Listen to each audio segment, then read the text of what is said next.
हाँ, तो हम लोग देख रहे थे भारतीय पूंजी बाजार देख रहे थे ना, नहीं बैंक के बारे में देख रहे थे। बैंक तो कह रहा है कि देश में संगठित बैंकिंग प्रणाली, 3 प्रकार के बैंकिंग व्यवस्था है। कितने प्रकार की? 3 प्रकार की। पहला है केंद्रीय बैंक। केंद्रीय बैंक में रहता है रिजर्व बैंक ऑफ इंडिया, ठीक है, जिसको बैंकों का बैंक कहा जाता है। इसमें आम इंसान का खाता नहीं खुलता है, बैंकों का खाता खुलता है। तो बैंकों का बैंक जब भी कहेगा तो RBI, reserve bank of India होगा, ठीक है।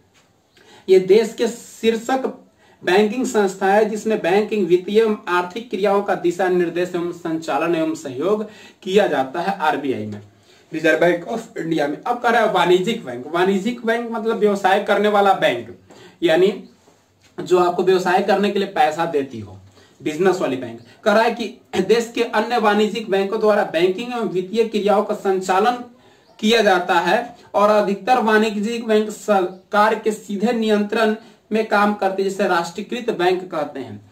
यानी पहले राष्ट्रीयकृत बैंकों की संख्या 19 थी। आप लोग के अगर बुक के अकॉर्डिंग क्वेश्चन पूछेगा तो आपको 19 ही देना है राष्ट्रीयकृत बैंकों के। 1979 में हुआ था राष्ट्रीयकरण इसका, ठीक है। तो 1979 में हुआ था और याद रखना है कि 1979 में 19 राष्ट्रीयकृत बैंकों की संख्या है, ठीक है, क्योंकि अब तो बदल करके बहुत कम हो गए बैंक। कह रहा है कि एवं अन्य वाणिज्यिक बैंक जो निजी क्षेत्र में जुड़े हुए बैंकिंग क्षेत्र में जुड़े हुए होते हैं, जिसे निजी बैंकिंग क्षेत्र भी कहते हैं, जिसके लास्ट में एलटीडी जुड़ा होता है, पीवीटी एलटीडी, प्राइवेट लिमिटेड होता है, ठीक है।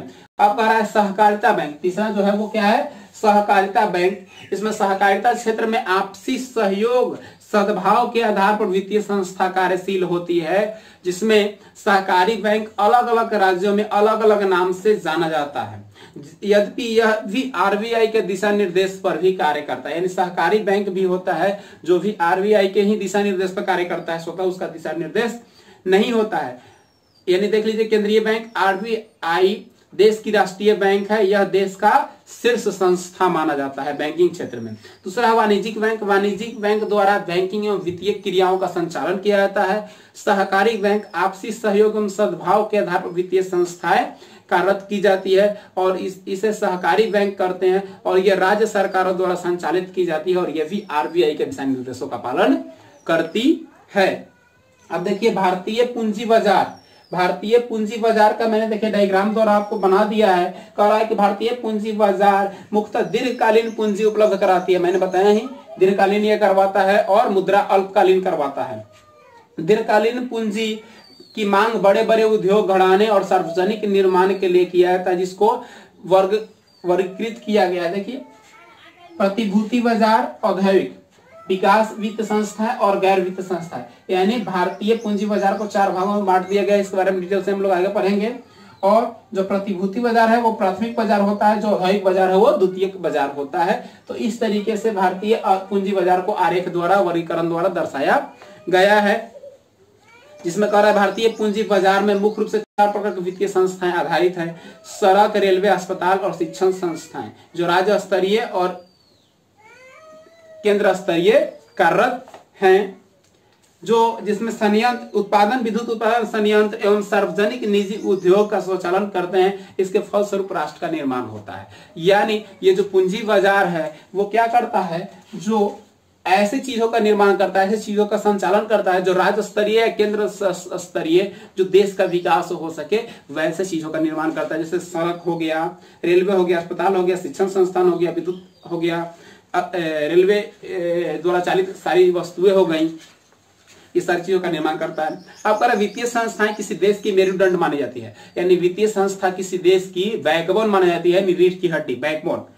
देश की आर्थिक विकास को सुगठित ढंग से वित्तीय संस्था चलाती है और ये अति आवश्यक होता है। और संतोष का वातावरण, ये संतोष वातावरण बनाने योग्य होता है। कह रहा है कि हमारे देश की वित्तीय राजधानी मुंबई है। अगर क्वेश्चन पूछे आपसे कि भारत की वित्तीय राजधानी कौन है, यानी फाइनेंशियल कैपिटल, तो आपकी मुंबई है। और आपके देश की जो राजधानी है, प्रादेशिक राजधानी, वो नई दिल्ली है। लेकिन जैसे फाइनेंशियल यानी वित्तीय राजधानी पूछी जाए तो मुंबई है। याद रखिएगा ये चीज, ऑब्जेक्टिव पूछता है बार बार। मुंबई जिस जगह पर पूंजी बाजार का प्रधान केंद्र उसे दलाल स्ट्रीट कहते हैं। पूछता है दलाल स्ट्रीट कहाँ है, तो मुंबई में है। जहां मुंबई का जो प्रमुख औद्योगिक बाजार है उस बाजार को ही दलाल स्ट्रीट कहते हैं। सेंसेक्स वगैरह सब वित्तीय संस्था वित्तीय संस्था से ही जुड़ा हुआ है। सेंसेक्स क्या होता है? जो शेयर बाजार होता है सेंसेक्स उससे जुड़ा हुआ है। जो उतार चढ़ाव उसमें होता है, यानी पैसे की अधिकता या कमी होती है, बाजार का जो रेट होता है विश्व वर्ल्ड ट्रेड ऑर्गेनाइजेशन का, विश्व व्यापार संगठन का, उसके अकॉर्डिंग इसका भी उतार चढ़ाव होता है। तो सेंसेक्स उसी से संपर्क किया हुआ वर्ड है, जुड़ा हुआ वर्ड है, जिसे बुल और फाइट से भी इंडिकेट किया जाता है। बुल और वियर शब्द किससे जुड़ा हुआ है? तो ये शेयर बाजार से, सेंसेक्स से जुड़ा हुआ है। ये सब इंपॉर्टेंट क्वेश्चन, इसको नोट कीजिएगा। बुल एंड वियर जो क्या चीज से है? शेयर बाजार से संबंधित है, क्वेश्चन पूछता है सब। राज्य स्तरीय वित्तीय संस्था, राज्य स्तरीय कह रहा है कि बिहार में अर्थव्यवस्था का मुख्य आधार कृषि है। यह 87% लोग गांवों में रहते हैं। करीबन 75% लोग अप्रत्यक्ष रूप से कृषि पर आश्रित है। यानी बिहार क्या है? एक कृषि प्रधान राज्य है जहां पे 87% लोग गांवों में रहते हैं और करीबन 75% लोग प्रत्यक्ष या अप्रत्यक्ष रूप से कृषि या कुटीर उद्योग पर कार्यरत हैं, आश्रित हैं। कह रहा है कि यहाँ राज्य स्तरीय 2 प्रकार के वित्तीय संस्थाएं हैं, एक गैर संस्थागत, एक संस्थागत। यानी गैर यानी जिसमें सरकार का कोई भागीदारी नहीं हो, और संस्थागत यानी सरकार की इसमें भागीदारी हो। अब देखिए गैर सरकारी में क्या है? गैर स्तरीय संस्थागत में सेठ साहूकार, यानी सेठ के पास अपना सामान गिरवी रख के पैसा ले लिए, वो सेठ साहूकार मुनीम जो पहले हुआ करते थे। फिर महाजन, यानी किसी से कर्ज ले लिए हम, व्यापारियों से हम लोग कोई वस्तु देके पैसा ले लिए कर्ज, या फिर पैसा पहले लिए कि बाद में हम सामान देंगे। फिर कह रहा रिश्तेदार एवं अन्य लोगों से, रिश्तेदार से भी हम लोग या पड़ोसी दोस्त मित्र से भी हम लोग पैसा कर्ज लेते हैं कि बाद में दे देंगे, अभी जरूरत है अभी दे दीजिए।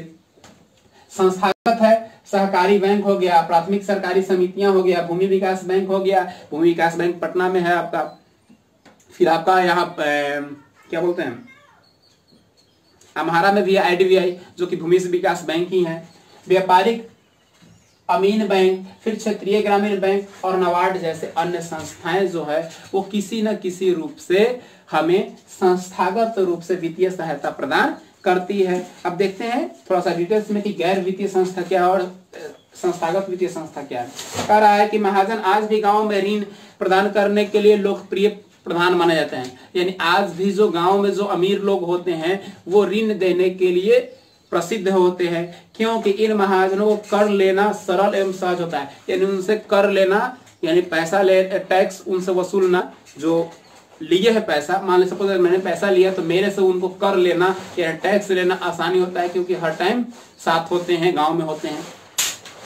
ऐसे महाजन सेठ साहूकार ग्रामीणों को उत्पादन उपभोक्ता संबंधित सभी कार्यों के लिए ऋण देते हैं और ऋण देने का आधार व्यक्ति में अपना जमीन, जेवर जवरात या अन्य कीमती वस्तु गिरवी रखता है। यानी कब ऋण देते हैं? जबकि उनके पास हम कुछ वस्तुएं गिरवी के स्वरूप में रखें। ऐसे ही कोई थोड़े दे देगा अगर आप उसको नहीं चुकाएगा तो इसके लिए क्या होता है, या तो जमीन या कोई आभूषण या कोई कीमती वस्तु उसको हम देते हैं, और जब फिर छुड़ाते हैं तो वो वस्तु हमें देता है, उसका पैसा हम दे देते हैं, सूद दे देते हैं, ब्याज दे देते हैं, तो पुनः हमारा वस्तु वापस कर देता है।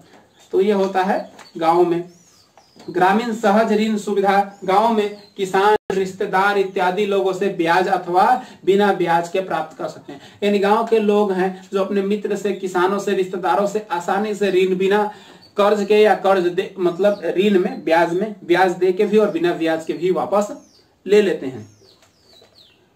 कह रहा है कि इस प्रकार गैर संस्थागत स्रोत ग्रामीण क्षेत्रों में ऋण उपलब्ध कराने का 48% है। यानी गांव में 48% लोग ऐसे ही ऋण लेते हैं और देते हैं। इसके तुलनात्मक दृष्टिकोण के लिए एक चार्ट बनाया गया है। देखिए आप में चार्ट दिया गया है, प्राथमिक व्यवसाय, सहकारी और रिश्तेदार, अन्य दोस्तों और व्यापारिक। ये चार्ट आप लोग जरूर देखिएगा, पेज नंबर आपका 79 में है। एक कहानी दिया हुआ है दीनदयाल का, तो इसको कहानी को भी आप लोग पढ़ लीजिएगा। क्या है कहानी दीनदयाल का?